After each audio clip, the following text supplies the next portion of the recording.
আমাদের উপর হামলা কেন?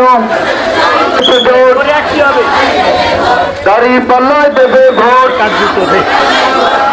দাড়ি পাল্লায় ভোট আমাদের দিতে হবে, দিতে হবে।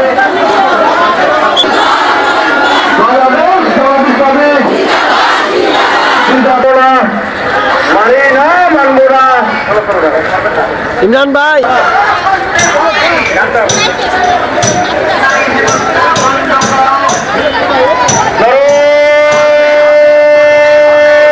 বাংলাদেশ জামাত ইসলামী জিন্দাবাদ,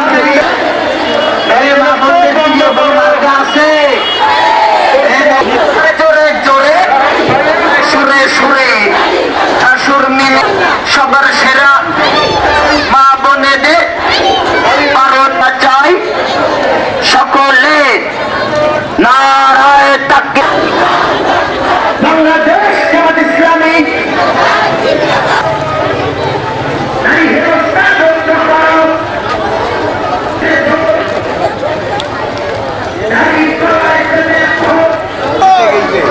এত মানুষ আমি আগে কোনো কেন দিই ভাই এরকম কোনো অন্য কোনো দল আনতে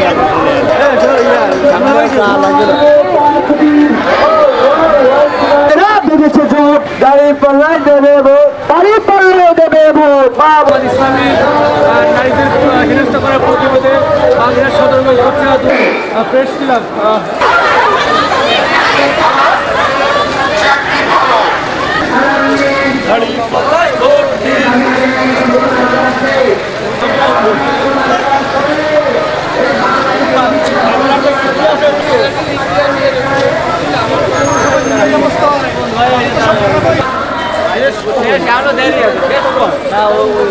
ওটা তো আমাকে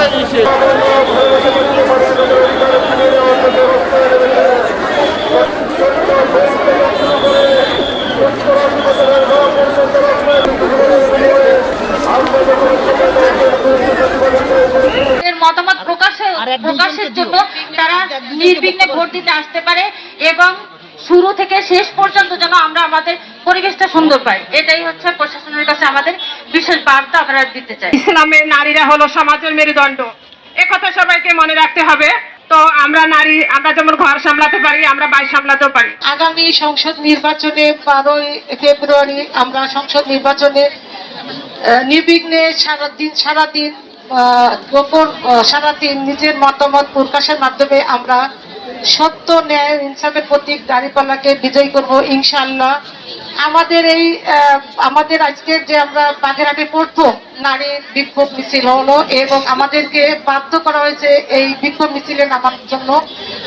সারা বাংলাদেশের দিকে যদি তাকায়, আমাদের নারীদের উপর নির্বাচনী প্রচারণা যে হেনস্থা হচ্ছে, বিশেষ করে বাগেরহাটও কয়েকটা ইউনিয়ন যেমন চাপাতলা, গজালিয়া এবং বাগেরহাট পৌরসভা বিভিন্ন ওয়ার্ডে আমাদের নারীদেরকে অপমান অপদস্থ শিকার হতে হয়েছে। তার সেই প্রতিবাদে আমাদের আজকে বিক্ষোভ। মা বোনরাও ঘরে বসে থাকতে পারেনি, তাদের অধিকার ছিনিয়ে নেওয়ার জন্য রাস্তায় নেমেছে। ছোট্ট শিশু থেকে শুরু করে 80 বছরের বৃদ্ধ পর্যন্ত, ছোট্ট বোন থেকে শুরু করে 70-80 বছরের মা পর্যন্ত রাস্তায় নেমে এসেছে। দীর্ঘ যুদ্ধের পরে 200 অষ্টাধিক জীবনের বিনিময়ে আমরা যখন স্বাধীনতা অর্জন করেছি, প্রতিবাদ বিদায় করেছি, আমরা মনে করেছিলাম আমার সোনার বাংলা থেকে বৈষম্য দূর হয়েছে। আমরা মনে করেছিলাম আমাদের উপরে সমস্ত প্রকার জুলুম, নির্যাতন, অত্যাচার বন্ধ হয়েছে। আমরা ভেবেছিলাম আমাদের মা বোনদেরকে আর কখনো গ্রেপ্তার হতে হবে না, আমাদের মা বোনদের রাস্তাকে দেওয়ার হেনস্থা হতে হবে না, তাদের মন সম্মানের ক্ষুণ্ণ হবে না, মা বোনরা তাদের স্বাধীনতা নিয়ে চলতে পারবে। কিন্তু অত্যন্ত পরিতাপের বিষয়, 5ই আগস্ট অভ্যুত্থান হয়েছে বাংলাদেশে, কিন্তু বাংলাদেশের কালচার থেকে এখনো মা বোনদের হেনস্থা করার কোনো বন্ধ করার কোন পরিকল্পনা, কোন সিদ্ধান্ত আমরা দেখতে পাইনি। এখনো রাস্তাঘাটে আমার মা বোনরা অপমানিত হচ্ছে, আমার মা বোনরা লাঞ্ছিত হচ্ছে, আমার মা বোনদের লেখা খুলে দেওয়া হচ্ছে, তাদের বোরকা ধরে টানাটানি করা হচ্ছে, তাদের স্বাধীনভাবে কাজ করার কথা বলার ক্ষেত্রে বাধা দেওয়া হচ্ছে।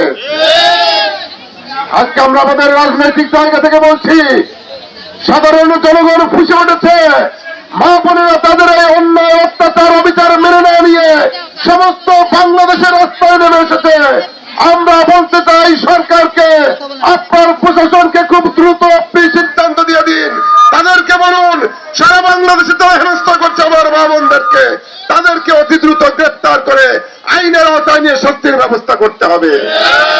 আর যদি শাস্তির ব্যবস্থা না করেন, এরকম ঘটনার যদি পুনরাবৃত্তি ঘটে, তাহলে শুধু মা বোনদের প্রতিবাদ মা বোনরা নয়, এই বাংলার সমস্ত মানুষ রাস্তায় নেমে গিয়ে সে সকল দুষ্কৃতিকারী সন্ত্রাসীদের মুখোশ উন্মোচন করে গণধরাই দিবে তাদেরকে। বন্ধু মা বোনদেরকে আমি বলবো, আপনারা সবসময় সতর্ক থাকবেন, প্রস্তুতি নিয়ে থাকবেন, কোনোভাবে কোনো অন্যায়কারীকে প্রশ্রয় দিবেন না। আপনার সঙ্গে যদি কেউ অন্যায় আচরণ করতে আসে, সমুচিত জবাব দেওয়ার জন্য রেডি হয়ে থাকবেন। কারণ এই সমাজটা আমরা মুক্ত করতে চাই, অন্যায় জুলুম অত্যাচার মুক্ত করতে চাই, আমরা স্বাধীনভাবে বাঁচতে চাই। আগামী নির্বাচনের মাধ্যমে বাংলাদেশের জনগণ যাকেই ভোট দিবে তারাই সরকার গঠন করবে, এক্ষেত্রে কোনো বাধা আমরা মেনে নিতে চাই না। Stella featuring next level, well done, side by side, Fridge.